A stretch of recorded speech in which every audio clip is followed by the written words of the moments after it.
I remember Nelson Mandela dying in prison in the 1980s.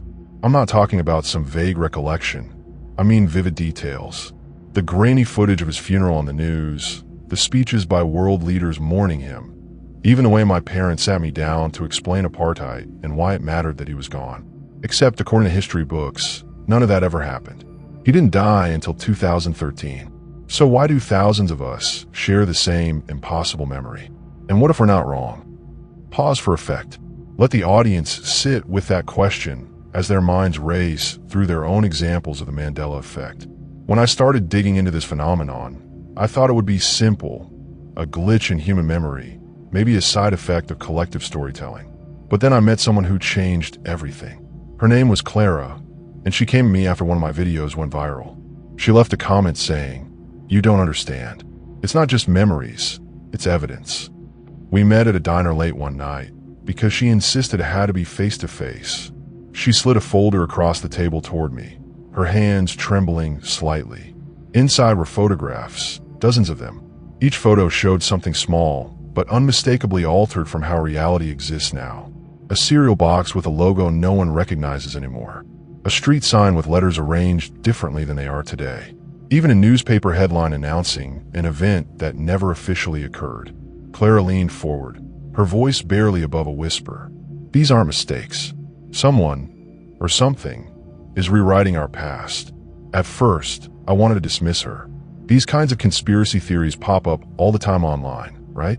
But there was something about the way she spoke, calm, deliberate, like she'd already accepted the truth long before meeting me. And those photos, they weren't photoshopped.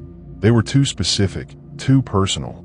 She told me about her childhood home, which she remembered perfectly, until one day, when she returned years later, she found it completely different. Not just redecorated, different. The layout of the rooms, the color of the walls, even a tree in the backyard that used to have a tire swing hanging from its branches, all gone without explanation. But here's where it gets worse. When she asked her family about it, they acted like she was crazy. According to them, the house had always been exactly as it was now. When she pressed harder, showing them old family photos taken inside the house, they claimed those pictures were fake. "Imagine," Clara said, locking eyes with me, "waking up one morning to find your entire life has been rewritten. Everything you thought you knew, the people you loved, the places you grew up, it's all slipping away. And no matter how loud you scream, no one believes you." I couldn't shake off what Clara said. Over the next few weeks, I began noticing things myself. Little inconsistencies that fell off. Like the time I stumbled upon an old VHS tape in my attic. It was labeled Summer '96, so naturally, I popped into my player. What I saw made my blood run cold. The footage showed a family vacation to Florida, a trip I distinctly remember taking. Except, we never went to Florida. We went to Colorado that summer. I know this because I broke my arm falling off a horse during that trip. My medical records confirm it. Yet there I was on screen, standing in front of Disney World's Cinderella Castle, smiling and waving at the camera. And it wasn't just me. Everyone in the video looked happy, relaxed, like this alternate version of my life was real. I rewound the tape over and over, trying to make sense of it. How could this exist? Was it planted there? By whom? Or what? The more I thought about it, the more questions piled up. If someone, or something, was altering reality, why go through the trouble of creating such elaborate fakes? Why leave behind clues like Clara's photos or my mysterious VHS tape? Then it hit me. What if the changes weren't meant to erase the past entirely? What if they were designed to test us, to see who notices? That's when I decided to dig deeper. I reached out to others online who claimed to experience the Mandela Effect. At first, most of them seemed harmless enough. People sharing funny anecdotes about Berenstain Bears versus Berenstein Bears, or Jiffy peanut butter being called Jif. But then I found a subreddit dedicated to something darker. They called themselves the Observers. Their posts were cryptic, almost paranoid, but undeniably compelling. One user described waking up every morning to find tiny objects moved around their apartment. Another claimed their reflection in the mirror sometimes performed actions a split second before they did. The most disturbing thread, though, was titled The List. According to the original poster, certain individuals were disappearing, not physically, but from people's memories. Friends, co-workers, even family members would vanish overnight, leaving behind only faint traces of their existence. Phone numbers disconnected, social media profiles deleted, entire lives erased as if they'd never been born. What scared me most wasn't the stories themselves.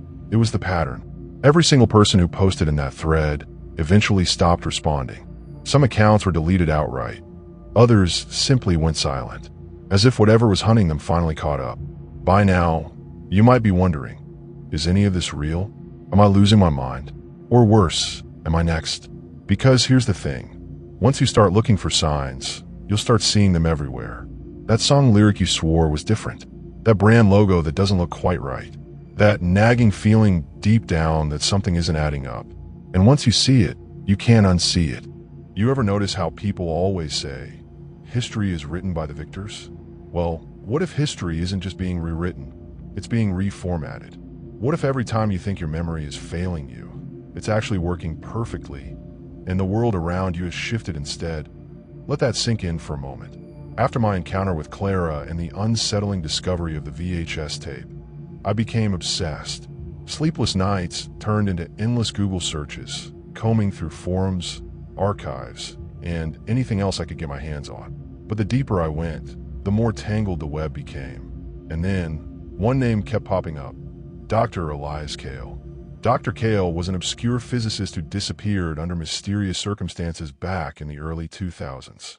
His research focused on something called quantum decoherence, which essentially explores how reality stabilizes, or doesn't.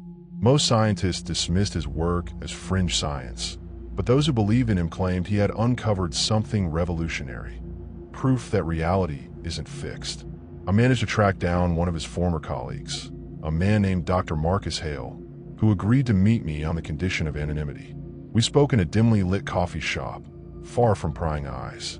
Elias wasn't crazy, Dr. Hale began, stirring his coffee absent-mindedly. He was brilliant. Too brilliant, maybe.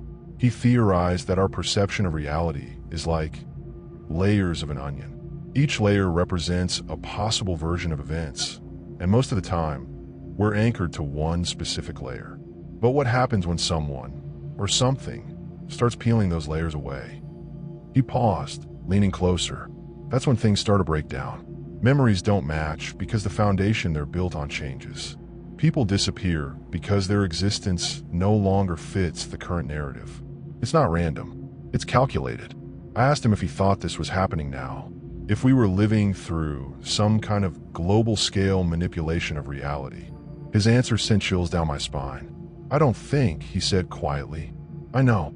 Dr. Hale handed me a flash drive before leaving. On it was a collection of documents, emails, and research papers belonging to Dr. Kale. As I sifted through them, one phrase stood out repeatedly: the Anchor Protocol. According to Kale's notes, the Anchor Protocol was a theoretical framework designed to stabilize reality by anchoring key individuals, people whose memories acted as linchpins for collective consciousness. These anchors, as he called them, were ordinary people chosen based on their ability to retain accurate memories despite external interference. But here's the kicker. Kale believed the protocol had been hijacked.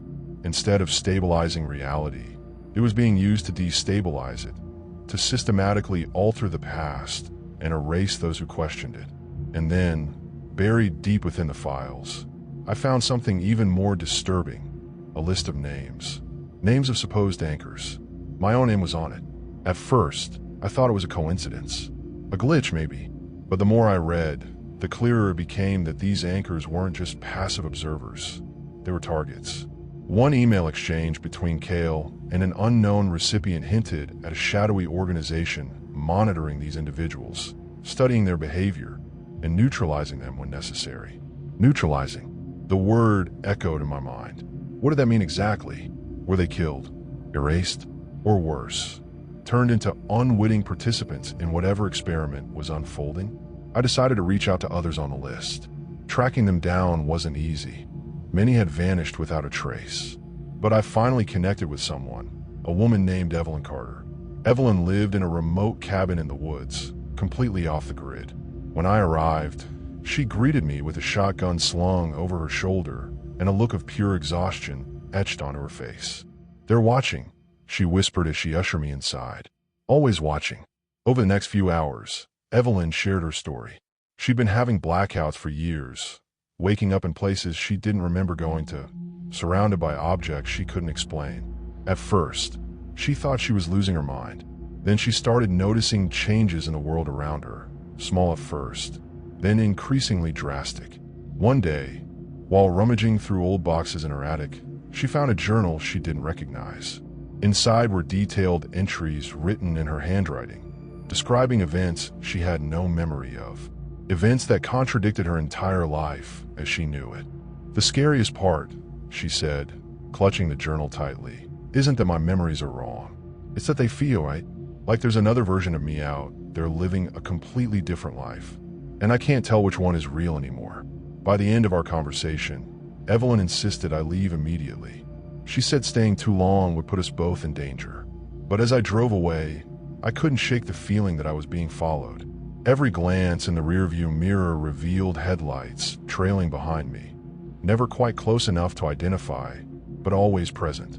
When I finally made it home, I found my apartment ransacked, papers strewn across the floor, drawers pulled out, everything torn apart.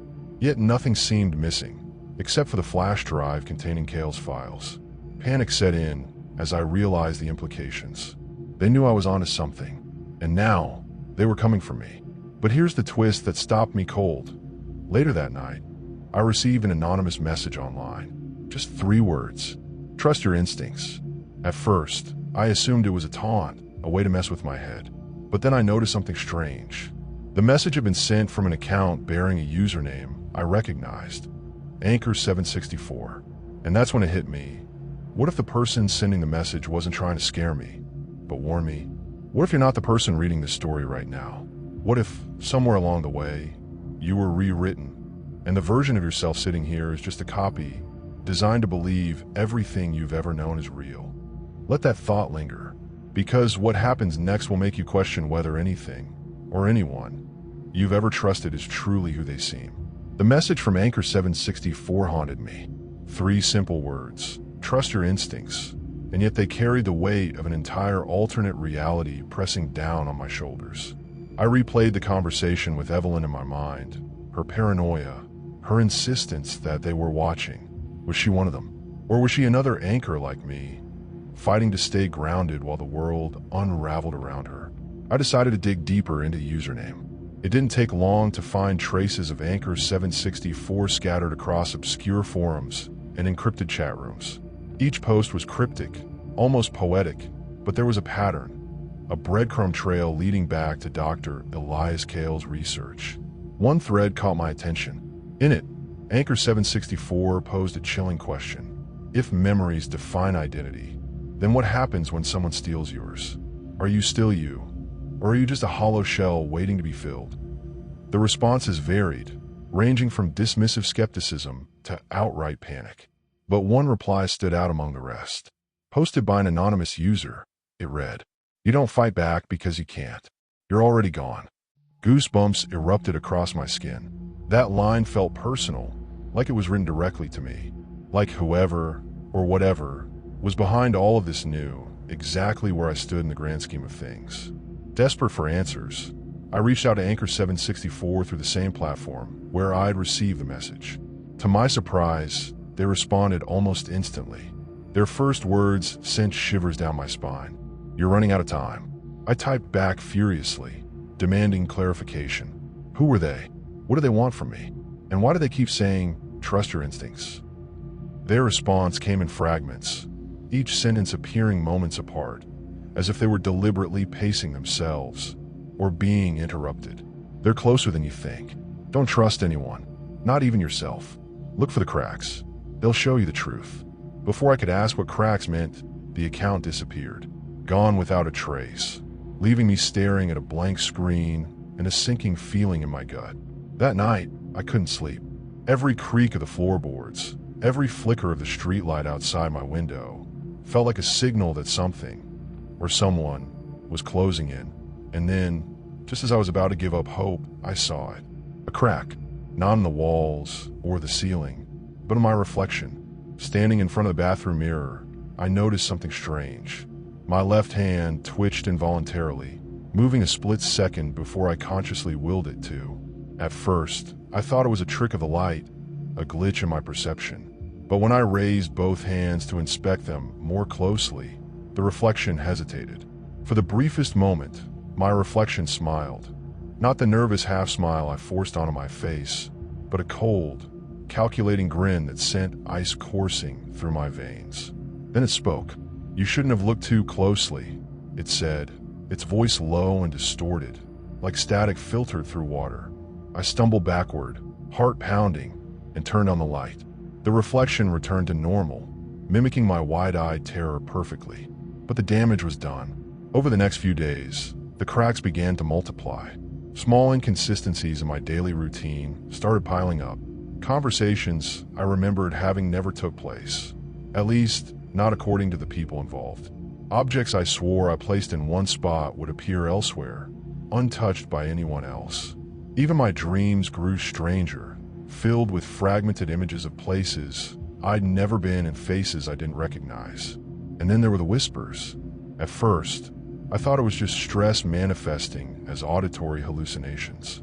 But the voices grew louder, clearer, until they became impossible to ignore. They called me by name, repeating the same phrase over and over again. "Wake up. Wake up to what?" The breakthrough came when I revisited Clara's photos. Something about them had always bothered me, though I couldn't put my finger on it until now. Flipping through the images, I noticed subtle details I'd missed before, tiny anomalies hidden in plain sight. A shadow cast in the wrong direction. A clock frozen at 3:16 in every single picture. And in the background of one photo, barely visible, was a symbol etched into a wall, a spiral. The spiral triggered something deep within me, like a key turning in a lock I didn't know existed. Suddenly, fragments of memory flooded back, memories that didn't belong to this timeline.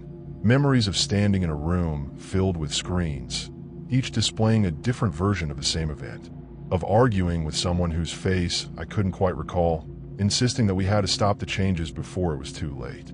And finally, the most damning memory of all, handing over a flash drive containing critical data to someone I trusted implicitly, someone who promised to protect it, someone named Evelyn. Confronting Evelyn wasn't easy. By the time I tracked her down again, she seemed different. Her once wary demeanor had softened, replaced by an unsettling calmness.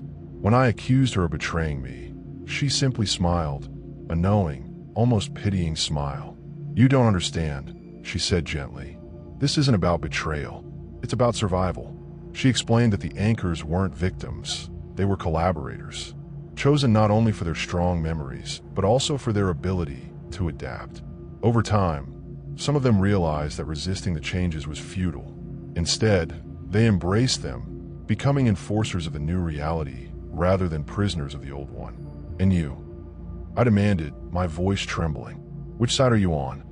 Her answer chilled me to the bone. "I'm on whichever side keeps me alive." As I drove away from Evelyn's cabin for the last time, I knew I was out of options. The cracks were widening, and soon, the fragile illusion holding this reality together would shatter completely. But before I could decide my next move, the radio cut out mid-song, replaced by a single, distorted voice. "It's time to choose." Choose what? To fight back? To surrender? To accept the lie and let it consume me? I glanced at the rearview mirror and saw the spiral again. Not on a wall or a photograph, but etched into the fabric of reality itself, pulsating faintly behind my reflection. And then, silence. Here's the final twist. If you made it this far, ask yourself this. How do you know you're not already part of the experiment? How do you know your memories haven't already been rewritten? Because if the Mandela Effect teaches us anything, it's that nothing is sacred, not even the past.